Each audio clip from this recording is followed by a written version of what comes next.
Oke. Bismillahirrahmanirrahim. Assalamualaikum warahmatullahi wabarakatuh. Perkenalkan, kami dari kelompok 2 di sini akan mempresentasikan yaitu mengungkap misteri Bjorka, peretasan data pemerintah dan penegakan hukum di Indonesia. Sebelumnya, perkenalkan saya Maulida Itika Mafiroh dan rekan saya. Perkenalkan, nama saya Salma Khairnisa.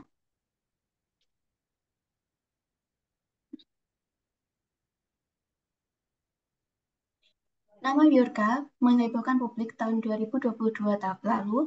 Tercatat Bjorka pernah mengklaim memiliki 26 juta histori browsing pelanggan IndiHome, 1,3 miliar data registrasi SIM card, dan 105 juta data KPU.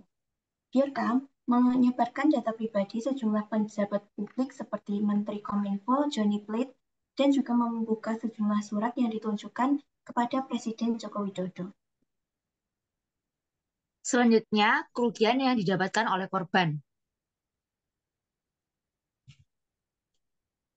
Kerugian yang termasuk adalah kebocoran data pribadi, yang mana data dari berbagai instansi pemerintah, termasuk Kementerian Komunikasi dan Informatika, dibocorkan oleh Bjorka. Data ini bersifat informasi yang sensitif yang dapat disalahgunakan untuk berbagai kejahatan sebagai penipuan identitas. Lalu yang kedua, merusak kepercayaan publik. Insiden ini merusak kepercayaan publik terhadap keamanan data yang dikelola oleh pemerintah. Masyarakat menjadi khawatir akan privasi dan keamanan informasi pribadi mereka. Yang ketiga, biaya penyelidik.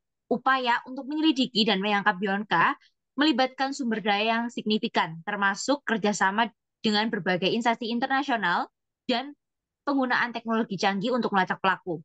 Serta yang keempat, merupakan yang terakhir, gangguan operasional, di mana kebocoran data ini mengakibatkan gangguan pada operasional beberapa instansi pemerintah yang harus memperbaiki sistem keamanan mereka dan memastikan tidak ada kebocoran data lebih lanjut.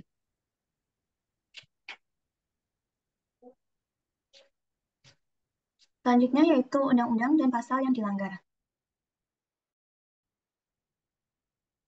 Di sini ada beberapa undang-undang dan pasal-pasal yang telah dilanggar oleh Bjorka. Yang pertama yaitu Undang-Undang Nomor 11 Tahun 2008 tentang Informasi dan Transaksi Elektronik atau UU ITE.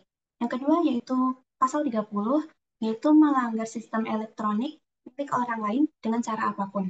Yang ketiga, Pasal 32, mengakses atau memperoleh informasi elektronik atau dokumen elektronik dengan cara apapun dengan tujuan untuk mendapatkan keuntungan atau merugikan orang lain.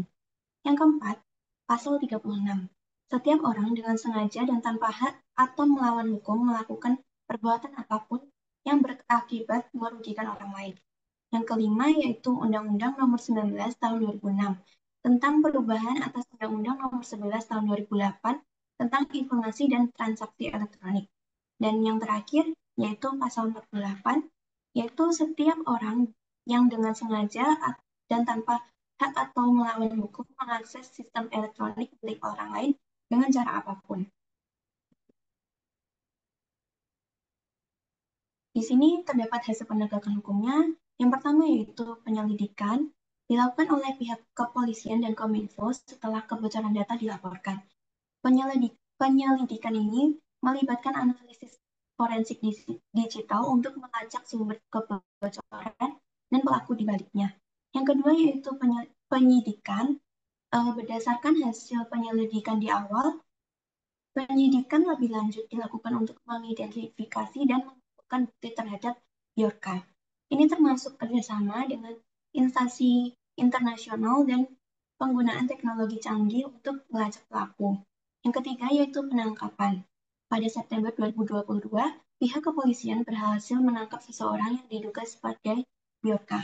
Penangkapan ini menjadi sorotan publik dan media, serta menunjukkan komitmen pemerintah Indonesia dalam menegakkan hukum terhadap kejahatan cyber. Yang keempat yaitu putusan pengadilan. Hingga kini, proses hukum masih terus berjalan. Pelaku diadili sesuai dengan undang-undang yang berlaku. Penanganan kasus ini akan menjadi presiden penting dalam penegakan hukum terhadap kejahatan cyber di Indonesia.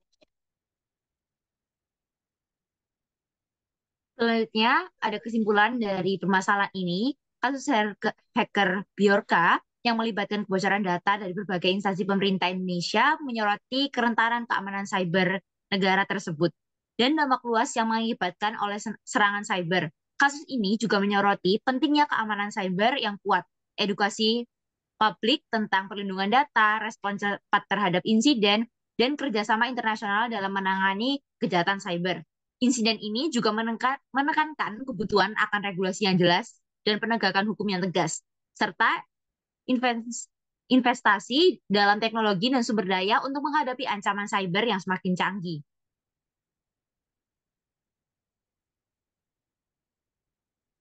Baik, dari kelompok 2 mengucapkan terima kasih banyak atas perhatiannya. Kurang lebihnya kami mohon maaf dan kami akhiri. Wassalamualaikum warahmatullahi wabarakatuh.